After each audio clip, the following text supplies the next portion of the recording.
I never imagined my birthday would turn out like this. From the very start, something felt off.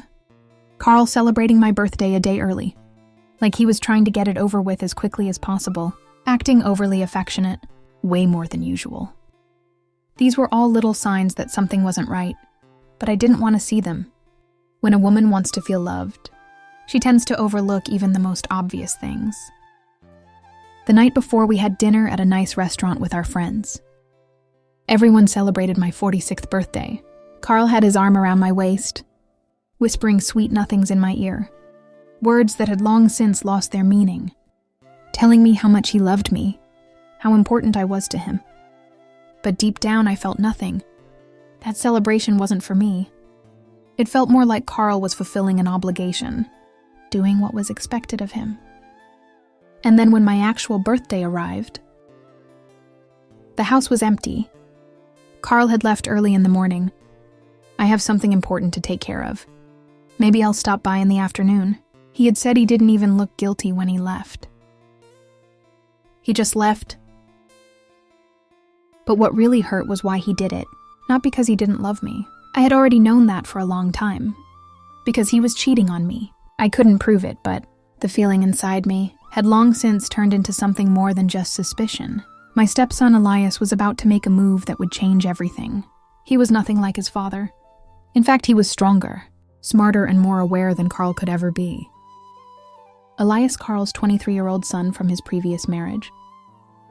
From the moment I met him, he had been a man I struggled to define my boundaries with, because every time our eyes met, I felt something I couldn't quite explain.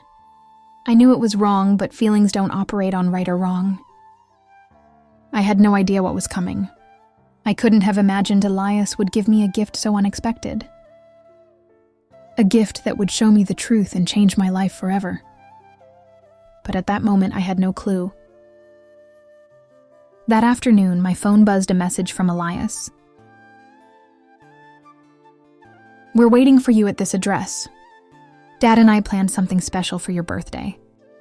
I hesitated for a moment after reading it. Carl planning a surprise evening for me?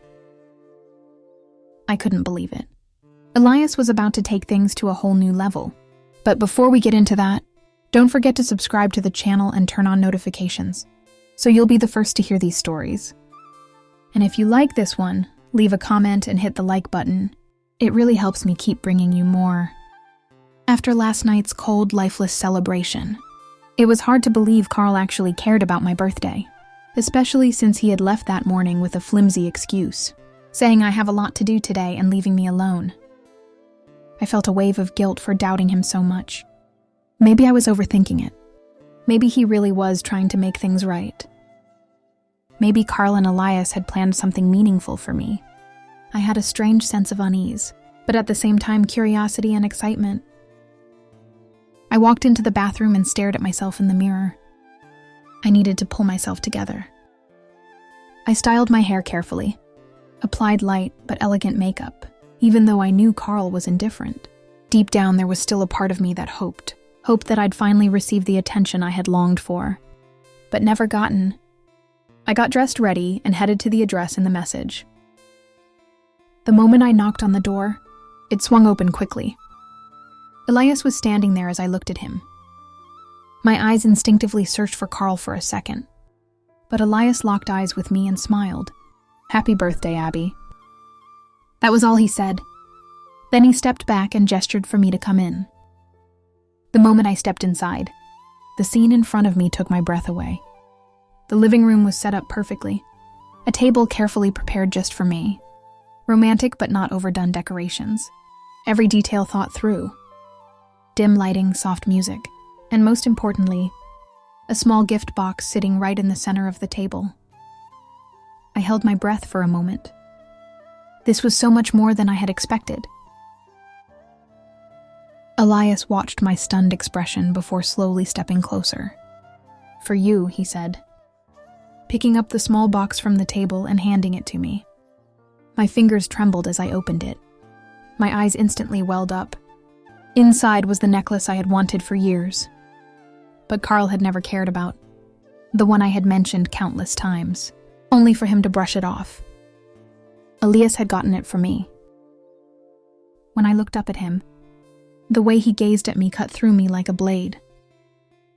"You got this for me?" I asked. My voice barely a whisper.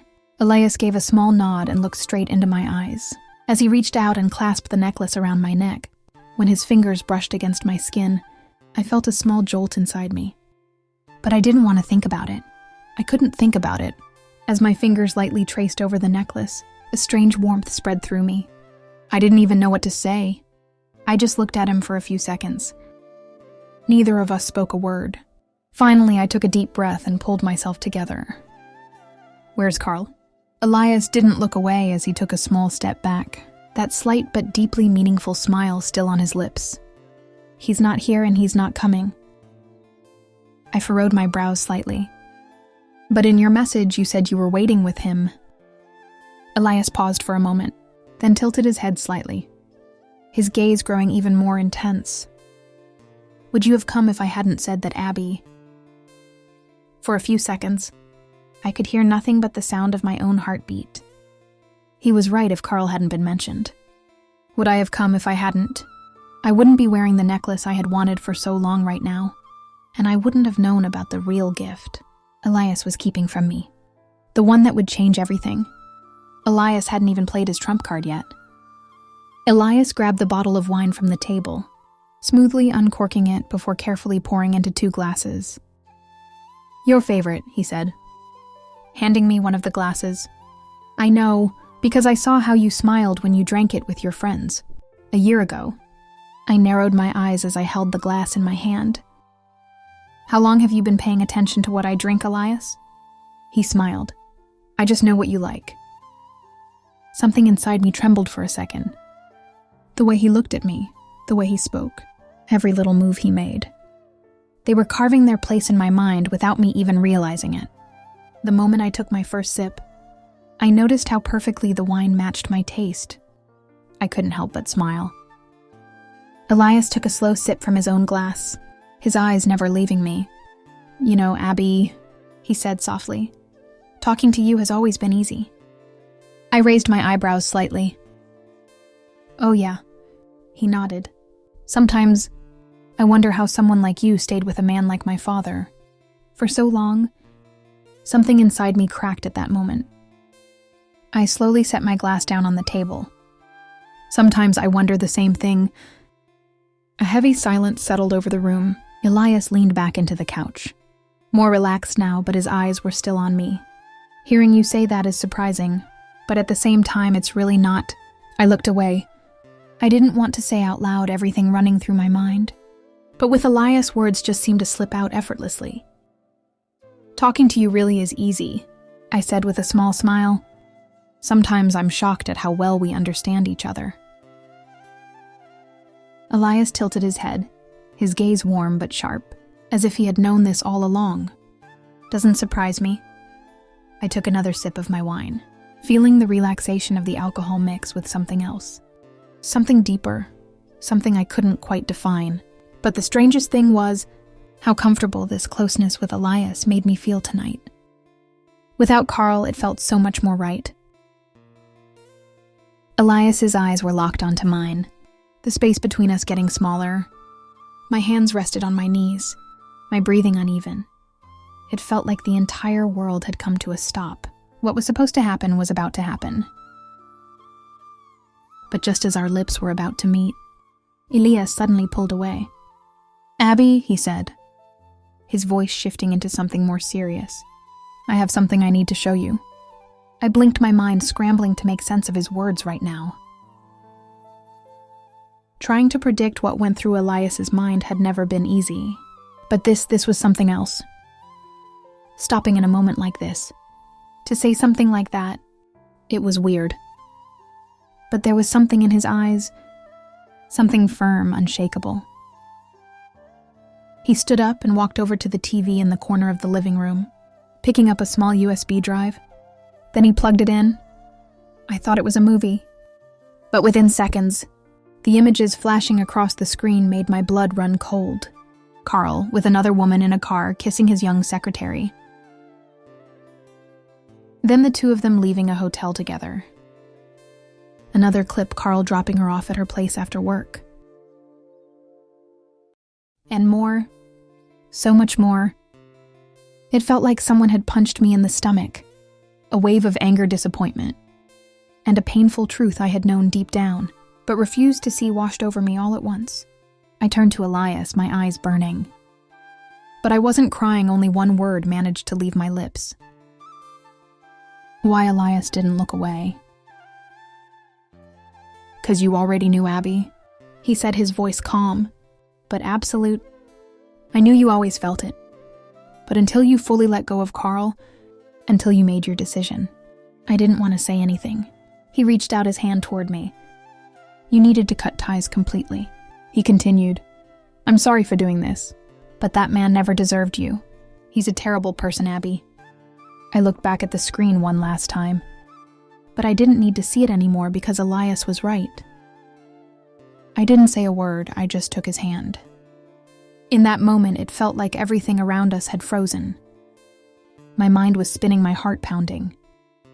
But my eyes were still glued to the images on the screen. Seeing Carl's lies, his betrayal, laid out in front of me like this, it shattered something deep inside me. But the strangest thing of all, a part of me felt relieved. Because now I knew I didn't have to believe Carl's lies anymore. I didn't have to keep fooling myself.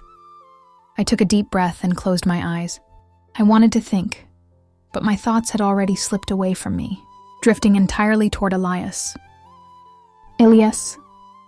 From the very beginning, he had been the one who felt the most right. When I felt his eyes on me, I slowly turned to him. From the very beginning, I started, my voice trembling slightly, but I pulled myself together. From the very beginning, I felt so close to you, Elias. Elias held his breath for a second, his eyes locking onto mine, with an intensity that sent a shiver down my spine. Then he gave a small nod, that deep, reassuring look never leaving his face. "I know, Abby," he said in a low, steady voice. "I've always felt it too.